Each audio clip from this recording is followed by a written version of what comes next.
Maialen Oiartzal naz, basketimeko kirolari ohia eta gaur egun kirol psikologoa fundazio honetan. Kelin Atizoro naiz, Bergarakoa naiz, 35 urte dauzkat.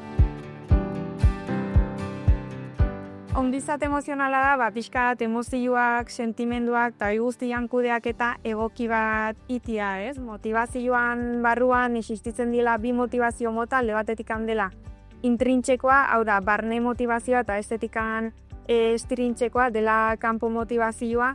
Eta barne motivazioak gehiago, oinarritzen da, azten gainean kirol horretan, gogo horretan, ilusio hori izango litzateke zuregatik itentzunean, eta kanpo motivazioak gehiago da, itentzunean sariagatikan, duagatikan, pamangatikan, eta kanpo motivazioi beti do beste gauza batzun menpe.